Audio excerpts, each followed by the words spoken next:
Our next speaker is Stephen Simmons. Stephen Simmons was a research analyst at Tudor Investment Corporation, where he built and managed trading systems with tens of millions in assets under management.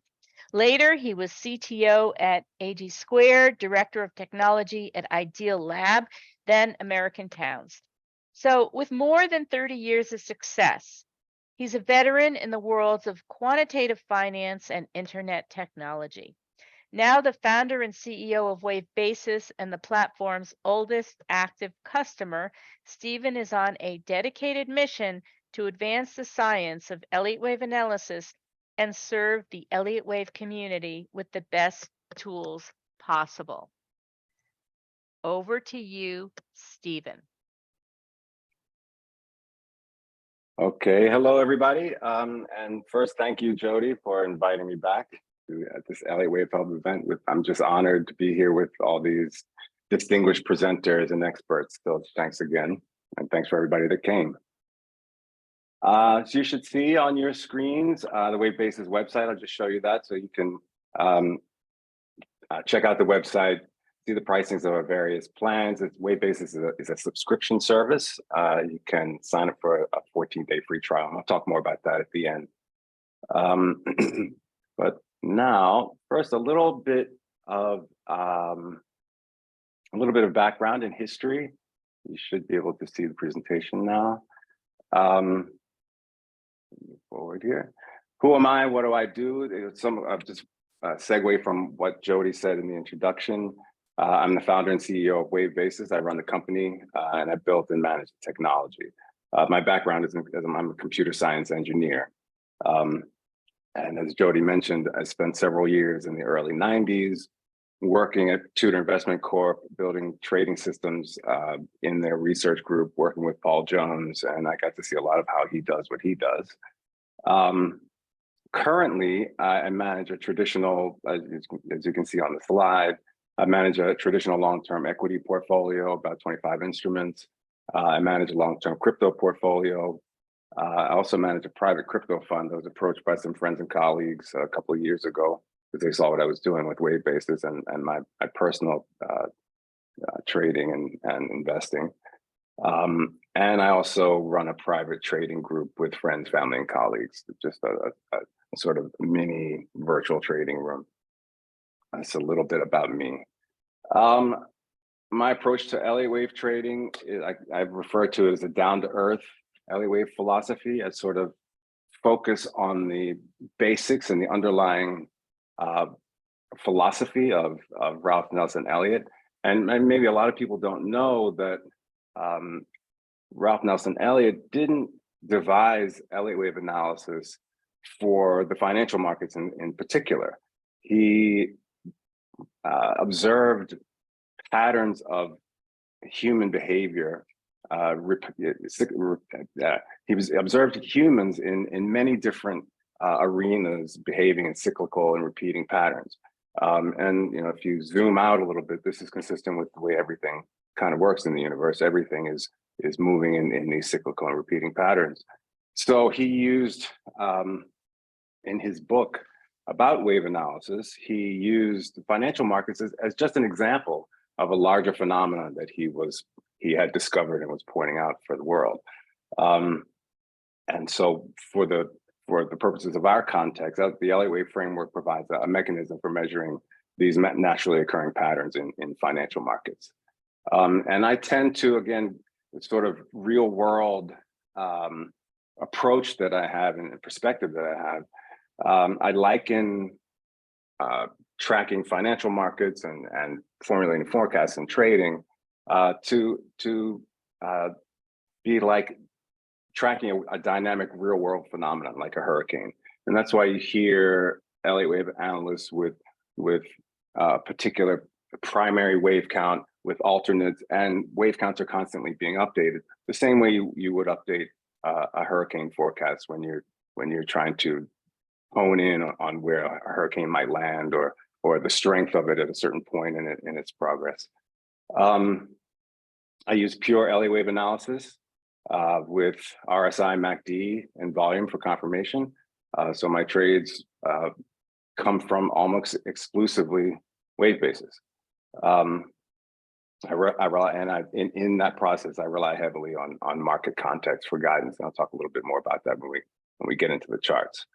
And with that, I focus on probability, price levels, and price structure. And again, we'll talk more about that in a minute. Why did I build WaveBasis? As Jody mentioned, I started my career working at Tudor as an analyst. Then for a number of years, I was in the .com world. I participated in the explosions and the bubbles bursting and all of that. And then in 2014, I sort of gravitated back to my roots in the financial markets. And I had early exposure from working with Paul to Elliott Wave analysis. So I sort of gravitated back to that, and I saw some analysts producing amazing market forecasts, and some of those folks are presenting today, actually. And that inspired me to learn more about Elliott Wave analysis in particular. And having been exposed to it in the early 90s, as I said, I kind of expected, that by 2014, somebody would have automated it. Because what I was seeing was that a lot of analysts were still doing manual wave counting. And I thought, surely somebody has automated this. But I searched high and low. I've tried everything that you can find on the internet, and nothing really did the job. And at that time, maybe I was just being lazy.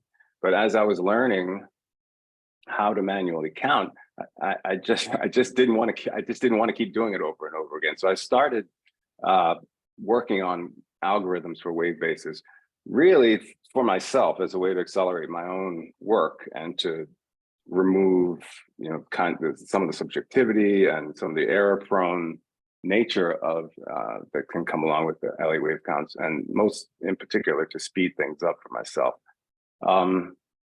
So I started working on WaveBasis as a sort of a side project, a pet project, produced the algorithms and started working on the platform. This is long before I decided to turn it into a business. I traded with WaveBasis for about 2 years myself. And then I thought, well, maybe this is something that other people can use, in particular, people who are used to producing manual wave counts, and also as a way to teach, to help newer traders who have little experience with trading or with Elliott wave analysis, to make it faster, easier, more objective, and more effective and reliable for anybody who is interested in trading Elliott waves. And most importantly, to empower individual traders with pro-level Elliott wave tools and market insight. Most people, we all here at this event know that Elliott wave analysis is extremely popular in institutions and hedge funds and things like that. Well, what is WaveBasis? It's an Elliott wave charting platform with rich automation features. It's the best summary. Some common misconceptions about WaveBasis that I'd like to address right off the top is that it's not a substitute for properly practiced Elliott wave analysis. A lot of times when people hear automated Elliott wave analysis, they think that the robots are coming to replace us. That's not what WaveBasis is, and it does not make predictions. It's a collection of tools that, as I said, helps you first learn Elliott wave analysis, and then to practice it faster, better, more objectively. The algorithms that are at the core of the technology and the wave counts that are the automatic wave counts that are produced are data-driven. The focus on probabilities. We've analyzed thousands of markets and hundreds of millions, it's probably billions at this point, of wave counts have been analyzed.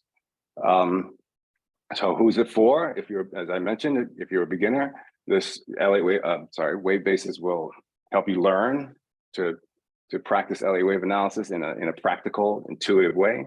If you're an expert and you're already using Elliott wave analysis in your own personal trading or to drive a business, will help you apply Elliott wave analysis faster and better. Okay, what are we going to talk about now? I'm going to look at some charts. These are just some of the concepts I'll touch on during the presentation of the charts. We'll look at wave count tracking over time, evaluating wave counts, and I'll speak specifically about meaningful Fibonacci levels. And this actually flows into something that I think it was Sid early on mentioned, that his Fibonacci levels were based on semi-log math. He's exactly right. Fibonacci levels, according to both Ralph Nelson, Elliott, and Robert Prechter, and just common sense, Fibonacci levels are only meaningful if they're using semi-log. And another way to refer to that is that Fibonacci levels are based on percentages rather than absolute points or dollars. And I'll show you an example of that. And there's actually, I'll mention just quickly, because I won't go into all the details on this, but there's an article on our blog that talks about this and goes into the detail of what Sid was mentioning and what I'm following with now. I heard a ding dong. Does that mean something? No, it doesn't. Keep going. Okay, sorry. So I recommend that everybody read this article. It lays it out in detail, but very simple to understand with some examples. So back to slides. And we'll talk about alternate, we'll talk about confluence and high probability turning points, alternate wave counts, multiple time frame analysis, and we'll look at gold, silver, Bitcoin, and Nasdaq, and maybe more if we have time. So on to the chart. So this is WaveBasis, so just a quick tour. Charts, all the drawing tools that you would typically expect, 100+ indicators. That you can select the things that you would expect from any technical analysis platform or charting platform. Plenty of chart types and transformations, and some gadgets that we'll talk about over here on the right side. First, I thought in the context of tracking a wave count over time, I would sort of pick up where I left off several months ago with gold and then silver. This gold wave count that we're looking at now is the same wave count that I presented toward the end of the summer into the fall. There were two at the last Elliott Wave Hub event, and then another event that Jody put on. I talked about gold, and at that time, this is the line of the fall. I think that's around September, beginning of September. This is where we were coming down. And at that time, my perspective was that we were bottoming in a wave 4 for gold. And as we can see, that happened, and we started to rally from there.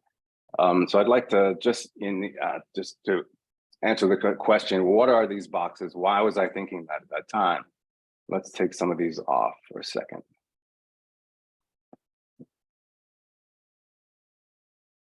Bear with me. So what we have here is a support resistance area, projected support resistance area for wave 3. And what that box, it's another way of describing that box is saying that once we had achieved this wave 3 top and started to drop, we would have expected support to find support in that whitish gray area there. As you can see, we dropped down in there, we danced around into it. We're calling that the wave A, popped up into wave B, and then dropped, and that's where we were in the fall. So given information up to this wave 3, we would have expected this to provide support. Then we got the wave A to the wave B. Up to wave B, we would have then expected to find support there. You can see the boxes overlap. Elliott Wave analysts refer to this as confluence, when you have 2 degrees of wave count agreeing in their target projection. And this is as simple as A equals C. You can see the 100% Fibonacci line down there. Then as the pattern continued to develop to the downside, we got our 1, 2, 3, and 4. The projection from wave 4 also overlapped. So this would be considered a strong confluence. So at that time, I was expecting this to form, to hold as support and mark a turning point, and that's what happened. So why don't we move forward from there, and we can look at some of the other features of the platform. And I'll mention just quickly on the idea of the Fibonacci levels. Let's turn off some of this for now.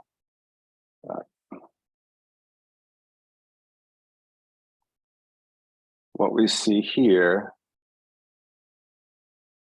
is wave 3. This is gold up from 2016 on the daily, in case it's not clear.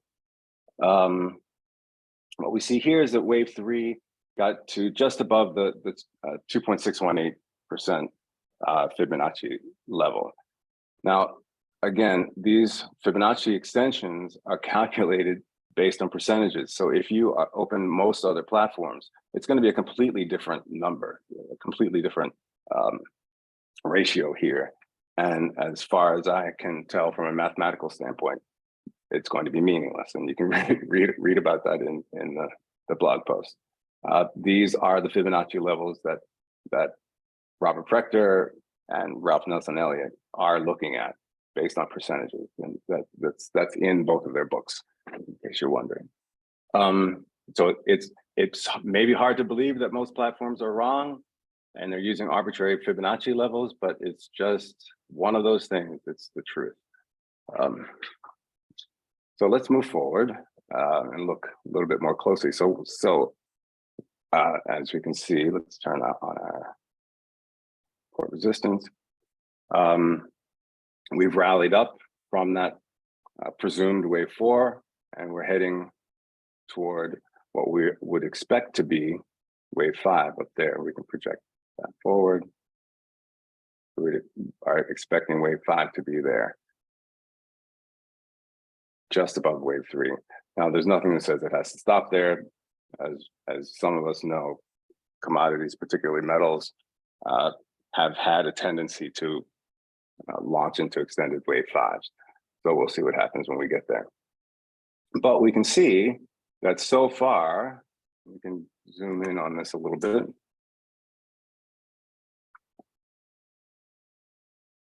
On a 2-hour chart. So far, we've moved up in what looks like, let's put this out here because we're not confirmed on that yet. What looks like a 3-wave move, 1, 2, 3, and we're trying to finish wave 4 now. And again, based on properly calculated Fibonacci levels, we've hit the 1.382 or 138.2, and we've landed square in the middle of where we would have expected to, based on the projected resistance area.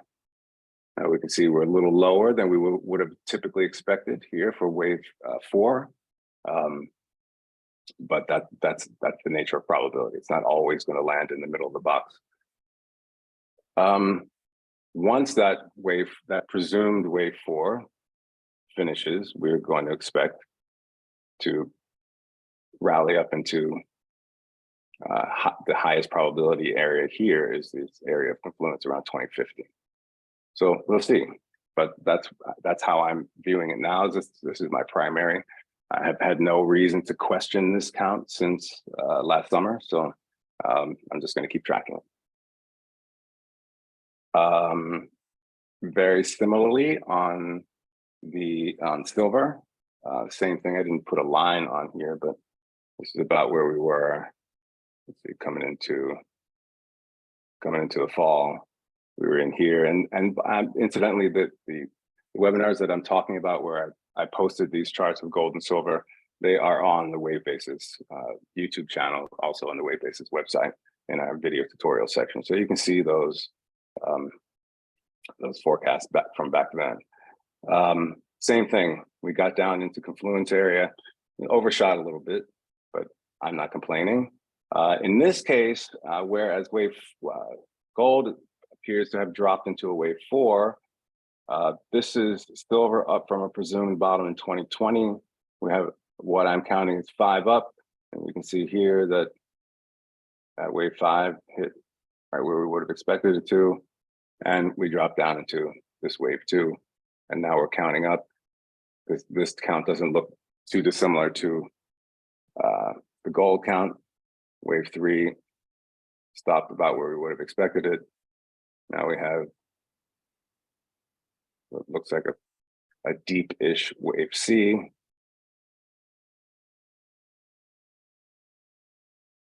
Trying to finish wave 4 here. And now what I've found interesting, I've been looking at this over the last couple of days. You can see we haven't crossed into wave 1 territory,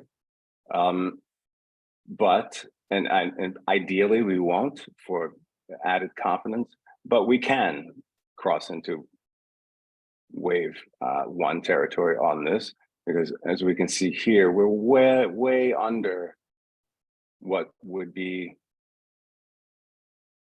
a wave 3. This is our first lower degree subdivision. This can easily turn out to be a leading diagonal and be just fine, valid within the rules. So don't want it to cross, but I'll still hold this count as my primary until, even if it does, until we get, of course, obviously under wave 2.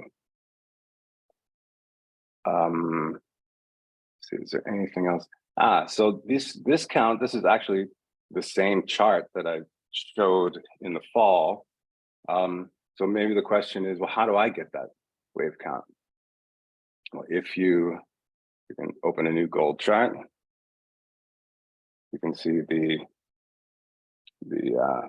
blue dot here is what we call it. Shows you the best place to start a wave count given what you're viewing on the chart. So we're back to 2015, 2016. We run the wave count. And over here, these are gadgets. You can move these around. There's a lot of flexibility in the workspace here. We have 4 alternates. One of them shows a completed 5-wave move up. Could be. I don't like that as much as the first alternate here. This is my primary. So I guess the point I'm making here is that you don't have to. I've been tracking this wave count for years, but you can get the same wave count in seconds. And here, what we see is that based on the first run of this count, it's counting this as a 5-wave move up. Now, it might be, maybe we're heading down to the 1750 area on this drop. This is a full 5-wave move up. But one of the things we can do with WaveBasis, before I talk about that, let's look quickly at wave count forecast. For any automatic wave count that you produce in WaveBasis, you get a written forecast. So in this case, we will show you, this has been really helpful for our traders, our users, who are still learning how to interpret wave counts. This will interpret the wave count for you. So it's showing us here, we have in the short and medium term, we're projected to go down, but the longer term trend is up. And you can see the longer term forecast is bullish, however the short and medium term forecasts are both bearish. And it gives you some discussion of that. And this gets produced for every automatic wave count. Let's see if these are all pretty much the same. Okay. Also an indication, I won't go into this too deeply, an indication of potential trading opportunities based on this wave count. You can see here, wave 4. Let's look at I'm actually tracking. You can see the wave 5 here. An indication of rate of return, risk reward, if you were to take a trade from where we are now based on this wave count. And there's plenty of documentation on this, and we'd love to provide support. So if you have any questions about any of this, once you started your trial, feel free to write in. I'll also mention, again, another helpful learning tool is the interactive wave guide, where you can look at the idealized patterns and most important rules and guidelines for any of the Elliott Wave patterns. This is also integrated into the chart. So if you hover a wave, you can see that this is a zigzag, and you get a full description and an idealized diagram of what the patterns look like. And so that's another one that's turned out to be a great learning tool for folks. Okay, back to the silver chart. We finish on silver? I think so. And as I pointed out here, each time you run an automatic wave count, you are presented with a primary and 3 alternates. And I won't go into, I've gone into this in other presentations in more depth, but one of the ways that these support resistance areas are extremely helpful is not only in the context of formulating forecasts, like what I have done here with gold and silver. They're also useful for evaluating counts historically. So for example, if I have a question about this 5-wave move up, well, I can look and say, well, it actually conformed to what we would have statistically expected in the context, for example, of this wave 5. Another thing that you're noticing on the chart are the Elliott Wave channels that are drawn automatically, so we can lock those in. And we can see that this particular channel was a great indication of where to expect that top to occur. There are other tools that are also and you can enable: fans, arcs, pitchforks. I tend to use fibs channels in the support resistance all the time.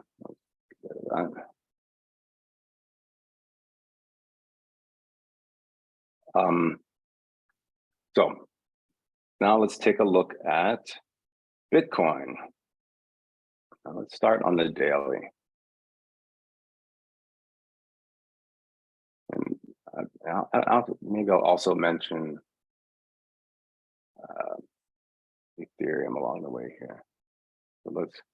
So in the simplest of terms, the hypothesis that I'm currently testing is whether or not the November low after the FTX explosion was a bottom for Bitcoin. And what happened yesterday is we had, I would call it a extremely bullish event from an Elliott Wave perspective. We went from a clear 3-wave move to a clear 5-wave move.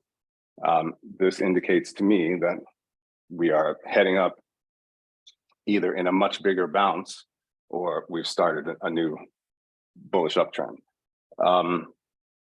We can see that here. We have wave 2 hit about where we would have expected it, a little bit short on the wave 4, but still in the area where we would have expected it. So now I'm expecting wave 5 to terminate in the 25 to 26,000 range, and then drop back for wave 2 to around 20,000, 19,000. And we can look forward from there, for example. If that comes to pass, we'll then be looking for wave 3, I think it's in the 38,000 range. That's what we would expect to happen next if we get the expected 3-wave correction from this presumed topping area for Bitcoin. That's just on the daily chart. Now, we look a little more closely at a 15-minute chart of this little monster rally we got yesterday. This is from the low at 21,360. That's this low here. We have what's shaping up to be a 5-wave move up, an extended 3rd wave to the 300% extension. Expecting, just I eyeball this, I see a triangle, we're going to pop up and finish this. And what we would project based only on this 15-minute chart, that we would pop out this 5-wave move in the 25,500 area. That happens to line up very nicely with what the larger degree is also projecting. So you can't see it easily on this chart, and I'm not going to do the analysis to get it onto one chart, but what we're seeing here is a confluence. So we're seeing a confluence from the 15-minute 5-wave move up for wave 4 with what we would have projected from the higher degree, wave 4 to wave 5. Just quickly, we can look also at Ethereum, which did something that doesn't happen much in my experience. When Bitcoin and a lot of other cryptos went to new lows due to Bankman-Fried and FTX, Ethereum didn't. All summer long, and I presented this also at the end of the summer. The hypothesis that I was testing was whether or not Ethereum had bottomed in June. When FTX happened, that's this drop, Ethereum held it. So I'm now counting a 1-2 and a 1-2 about to complete here. So Elliott Wave folks know what that means. After 1-2, 1-2 comes a nice juicy 3. So that's, if you couldn't tell, I'm bullish cryptos from here. Along with Laura, I've been loading up down here. So we can see, let's put some more detail in here. We can see this is the move up. This is the move up from the 1073 area over here on the 2-hour chart. And I haven't updated this chart, but it looks like wave 4 held where I would have expected it. And now we're heading up into wave 5. These are about the cleanest crypto charts I've seen in a while. It's been kind of messy in this bear market. So I'm cautiously, but bullish. Let's see, was there anything else over here? The thing I'll also mention that is included with WaveBasis is a wave count scanner. You can create scans to search for particular wave setups, define your time frame, add a group of symbols or a watch list, define filters, ratings based on wave status, all sorts of things. So it's quite powerful. Now let's take a look at Nasdaq. There's been a lot of talk of stocks today. And I am of the mind that I'm counting this down. I won't look at the longer term weekly or monthly. I'm just, for the purposes of demonstration, I'm just looking at the count down from last year's high, end of the year into 2022. And I'm a bit on the fence, but short-term bullish and longer-term bearish. Now, with that said, as I think Laura and maybe a couple of other folks have mentioned, coming down here, just about there aren't a whole lot of ways to count this drop. Most people are counting this as 5 down, then a bounce, and then 5 down again. The question, there's I think a question amongst us whether or not this drop, which just got past the 618 extension, would be all of a wave C, for example. I have that as a third alternate. I'm currently still looking down in stocks. In this, using Nasdaq as a focal point right now,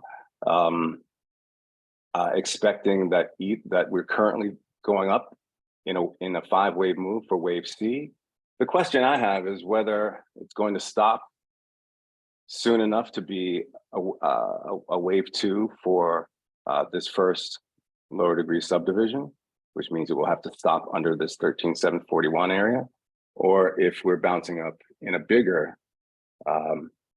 wave 2 to the 14.5 area, which would this could also be, we can put as an alternate here,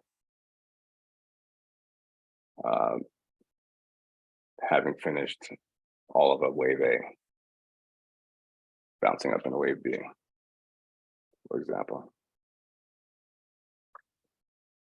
And so sort of in wait and see mode, but I'm thinking topping one way or another, either above or below this 13,741 area. Okay. Let me see, let me just visit this again. Okay. Well, why don't I I'll just keep going with markets. I got excited when Laura was talking about Tesla, because I'm seeing pretty much what she's seeing. We have, excuse me, I may be counting the longer term count a little differently. I have this recent high in 2021 as a subdivided wave one rather than the top of the wave one from the beginning of history. But in any event, I'm seeing this as a wave two and a strong rally, the V bottom that Laura talked about. In my case, I would tend to I tend to trade, I guess, more as a swing trader. My trades tend to last weeks to months. So I wouldn't be buying here. I'd be waiting for this to complete 5 up, and we can take a look at what that might look like. And then I'd wait for the wave 2. Let's take a quick look at that. We can show what one of the other features of WaveBasis is the ability to count subwaves on lower time frames. And looks like we have, and I would take a look at we see the wave 3 ended at pretty much where we would have expected it. Wave 5 looks to be a little further away. So I'd be looking for this to finish here, then drop back for a wave 2 to go for a long. Are there any questions coming up that I'm not paying attention to? Let me take a quick look. Where would it be? Yeah, there's a question. Can this be used with Forex? Absolutely. Okay. That's one thing I'll mention. WaveBasis currently supports about 125 exchanges, global exchanges, have 5 Forex sources, North America, great coverage, Europe, Asia Pacific, and more than 80 crypto exchanges. So something for just about everybody. Are all of the wave counts automatically created, or have you massaged them? All the wave counts I've just shown are automatically created. Although I do also massage wave counts. I don't automatically trust every wave count that wave count produces. I look at them the way you would look at any wave count. I look at the proportions of the waves to decide which automatic wave count is the best one, or if none of them are, if some massaging does need to take place. But I will say that the vast majority of the time, no massaging needs to take place. WaveBasis does not work with tick charts. There's something else here. Well, there's a lot of questions here. Let me just pick. I'm just going to pick as I see them. Does WaveBasis work on tick charts? No. The lowest time frame that the platform currently supports is 1-minute charts. Tick charts is on on our list of things to think about, depending on interest, but currently it only goes down to 1 minute. How does your software compare waves 2 to waves 4 in an impulse? Well, one of the guidelines that we all tend to follow is the guideline of alternation, and I think you can see that here. This is actually a great example of that. The gold chart, we had a sharp correction for wave 2 and a flatter correction for wave 4. That's a great guideline, but it's not strict enough. And in our research, it's not enough to use to influence the algorithms. So it's something that you should keep an eye out for, but it's not a strong swayer of probability. I think that was the question. I'm not sure if I answered it correctly, but. Why do you believe so much wave instead of just using moving averages? Well, when somebody comes up with a moving average following system that works as well as Elliott Wave analysis, maybe I'll pay attention to it, but I've looked at a lot of wave counts. Hey, the Wavy Tunnel Pro does. All right. Sorry about that. But there's more. That's more than just moving averages. We did a lot of moving average research at Tudor, and there's a lot of chatter about that. But what you've come up with, Jody, is unique. I wouldn't even think of it as just a moving average system. But in collaborative fairness, you're using moving averages under an Elliott Wave umbrella. So there's nothing wrong with moving averages, but in my experience, Elliott Wave analysis alone is enough. I've been doing fine just with that. And not to say that everything in life, there's always room for improvement. So my eyes are open and my brain is open. But for now, these patterns do it for me. For wave 3, I'm going to favor extension. Not particularly. The question is for wave 3, does the algorithm favor extensions of 1.382 and 1.618 than other figures? Well, if we look here, for example, the resistance areas for wave 3 tend to be in the 1.382, 1.618 area.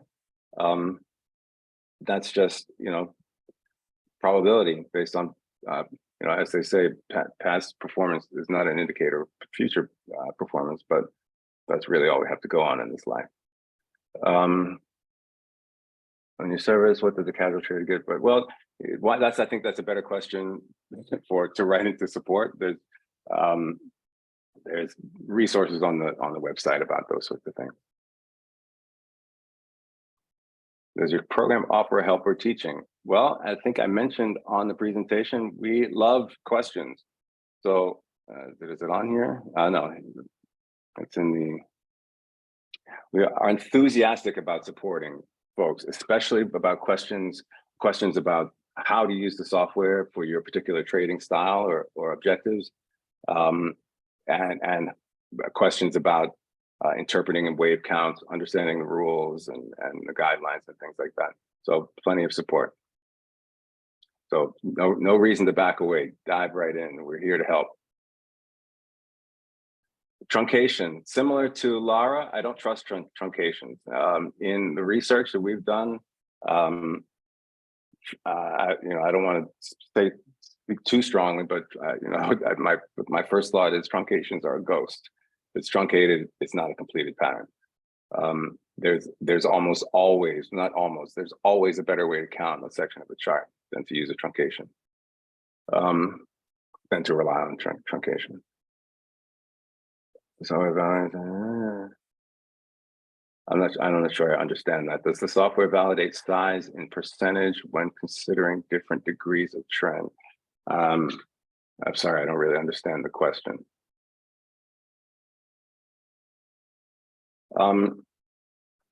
So why don't I start to wrap it up here?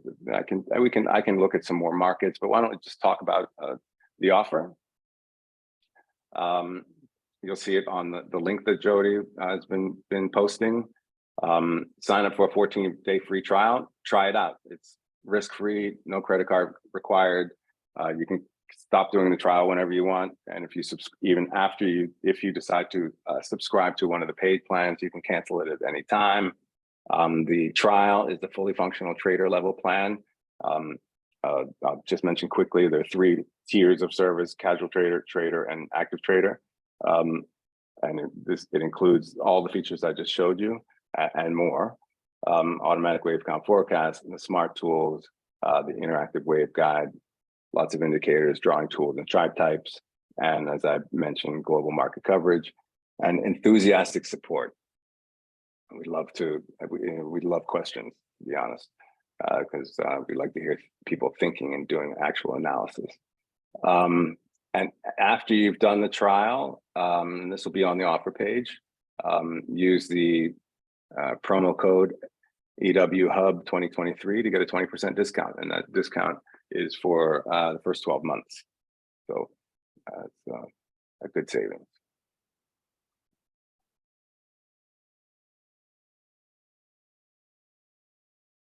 So I think I'll wrap it up there.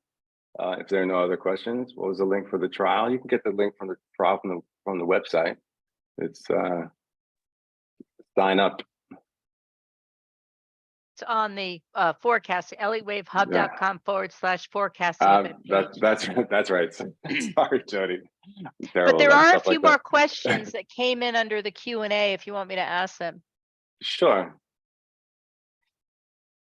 Can you switch between time frames and have them linked? In addition, what wave degree should be set? Left toolbar? You can switch between timeframes freely. For example, we're looking at a gold 1-day chart here. We can switch that to an hour. Get zoomed in a little closer, and the wave count will follow you. And you can, if you then want to get a better sense of what's happening in the subwave structure, you can do that like that.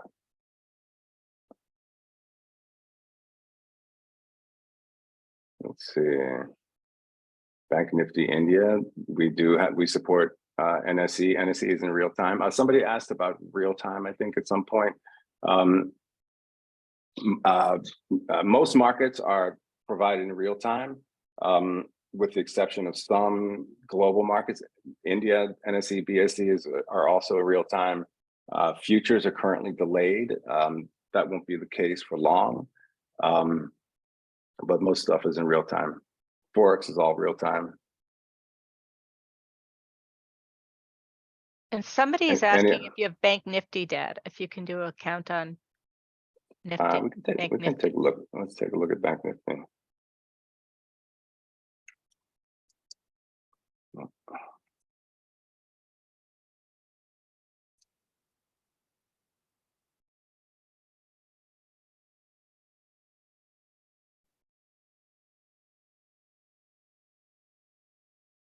But we're going to go back to 2008 to get 2009 to get something.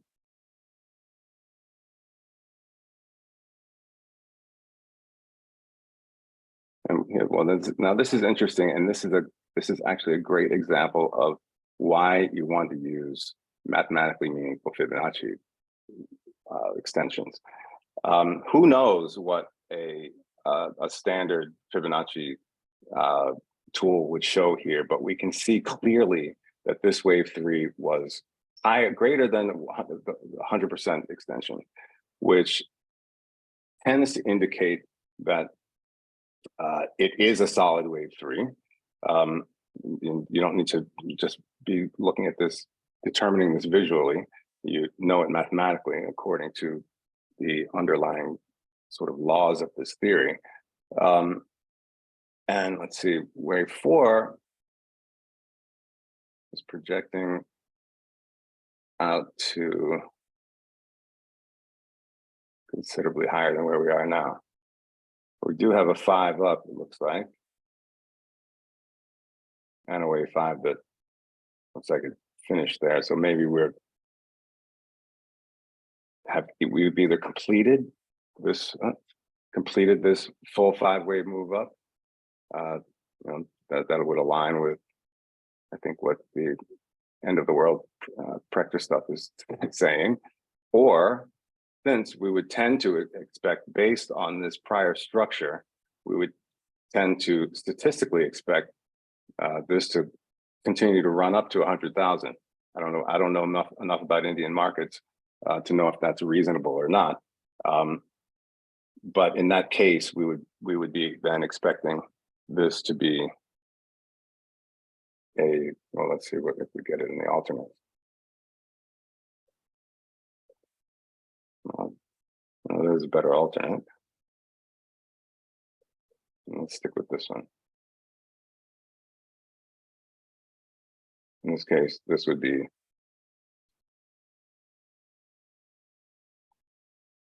subdivision that we would expect to rally up in an extended wave 5 to get toward that higher target.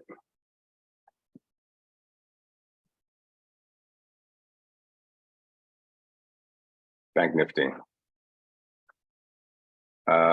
Any other juicy questions, Jody, that I missed? You know, a whole bunch of questions came in, but we really don't have time to answer them. Okay, Maybe after okay. this presentation, you can look at the Q&A and just answer them privately. Sure. You're mainly on the Q&A side, so not on the chat side. Hmm. Okay. Yeah, there are Okay. too many to ask. Well, that's good news. Yeah, no, it's good. So people are really excited about your software. I bet you're going to get a lot of trials. That's great. Yeah. Well, do you want to? So yeah, and again, I don't know who if any of the other presenters are online, but I'm really looking for feedback on this Fibonacci article, because I'm mystified that so many platforms, just as far as I'm concerned, Fibonacci lines on most platforms for extensions are just arbitrary and meaningless. So unless you're using percentages or semi-log, as Sid referred to them, they just don't mean anything. Anyway. Well, we are going to hear a and different perspective on harmonic Fibonacci levels coming up Okay. at 5 o'clock. So they're I'll be looking different forward to from that. the Elliott Wave Fibonacci levels. And the problem is that people are missing, things like A equals C because they're not looking at the right levels. The A equals C is so strong, it's so prevalent, but people are missing it because they're not using the right Fibonacci calculation. So read that article. Okay. Thanks, everybody. Sign up for a free trial. Thanks for coming. Thanks for listening. Thanks for your questions. And thank you again, Jody. Thank you, Stephen. Wonderful presentation as always. And so please try out the WaveBasis software. We're going to end this presentation. There's the offer. Thank you, Stephen.